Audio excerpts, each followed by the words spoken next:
Hi guys, কেমন আছেন সবাই? ভালো আছেন তো? চলে এসেছি আজকে আমি আপনাদের সামনে নতুন ধরনের একটা রেসিপি নিয়ে, গাঁটি কচুর নিরামিষ রেসিপি। তাহলে আপনারা প্রথম থেকে শেষ পর্যন্ত সম্পূর্ণ ভিডিওটা দেখুন। এই যে দেখুন, এরকম ধরনের গাঁটি কচুর তরকারি, সম্পূর্ণ নিরামিষ নতুন ধরনের একটা রেসিপি। আপনারা একবার দেখে নিন কেমনভাবে এই রেসিপিটা আমি তৈরি করেছি। দেখুন, খেতে কিন্তু দারুণ লাগে।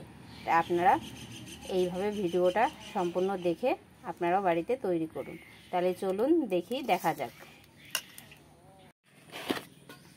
এই যে দেখুন, কচুরমুখী নিয়েছি। কচুরমুখী দিয়ে নিরামিষ একটা দারুণ নতুন ধরনের একটা রেসিপি তৈরি করে দেখাবো। এখানে 500 কচুরমুখী আছে। এখানে কচুরমুখী কিংবা গাঁঠি বলে এটাকে।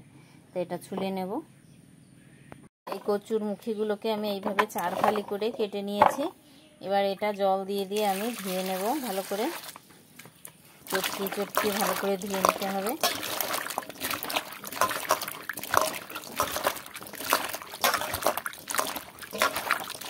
এরকমভাবে 2-3 ধোয়া দিয়ে আমি তুলে নেব।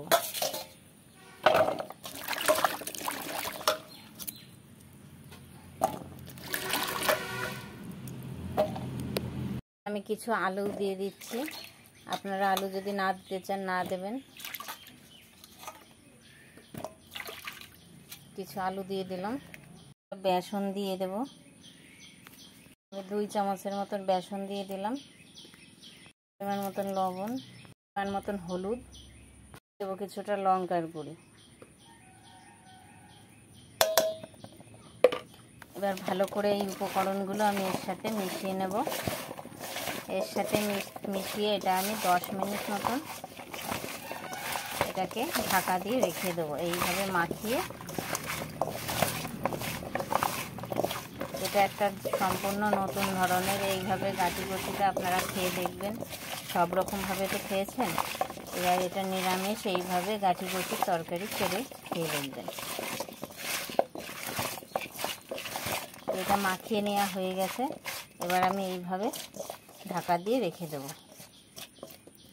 এখানে কিছুটা মশলা বেটে নেব। এখানে 1 চামচ জিরে, সাদা সর্ষে, কালো সর্ষে আর 5টা কাঁচা লঙ্কা, এগুলো একসাথে বেটে নেব।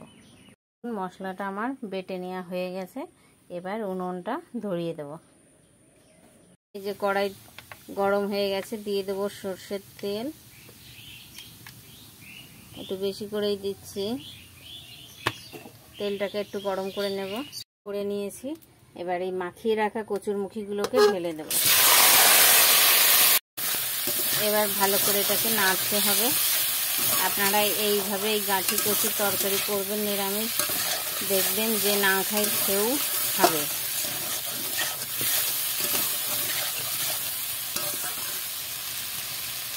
তো এইভাবে ভালো করে ভেজে নিতে হবে। এবারে এই যে দেখুন, এইভাবে ভেজে নিতে হবে। ভাজা হয়ে গেছে। এবার আমি জল ঢেলে দেব।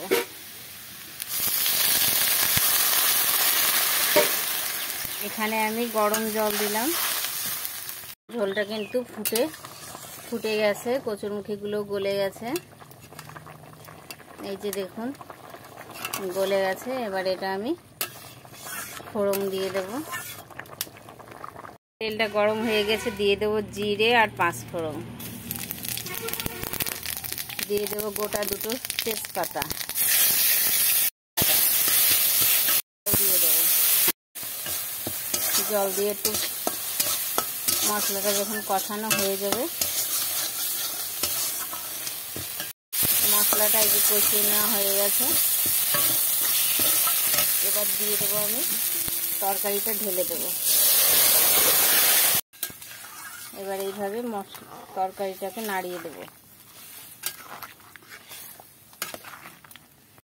একটু জাল করে নেব। এই যে দেখুন, তৈরি হয়ে গেছে গাঁঠি কচুর তরকারি। ঠিক এরকম রাখতে হবে নিরামিষ। আপনারা কে এইভাবে নিরামিষ গাঁঠি কচুর তরকারি খেয়েছেন? যদি না খেয়ে থাকেন, এইভাবে করে খেয়ে দেখুন। খেতে কিন্তু দারুণ টেস্টি। মাছ ফেল করে দেবে। এখানে মাছ না দিলেও এইভাবে নিরামিষ রেসিপিটা আপনারা একবার হলেও ট্রাই করে দেখুন।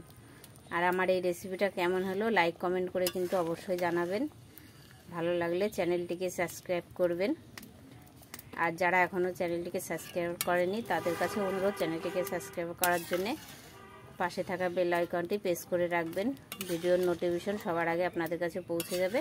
আর যেসব বন্ধুরা আমার ফেসবুক পেজ থেকে দেখছেন আমার পেজটিকে লাইক কমেন্ট করে ফলো করে রাখবেন।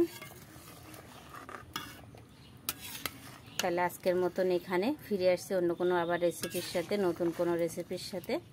তাহলে সবাই ভালো থাকবেন, সুস্থ থাকবেন। তরকারিটা কিন্তু এবার নামিয়ে দেবো, হয়ে গেছে। এরকমই রাখতে হবে, কেন কচুরমুখী কাঠি কচুরি এটা তো ঠান্ডা হলে পরে টেনে যাবে। তো এবার এটা আমি নামিয়ে দেবো।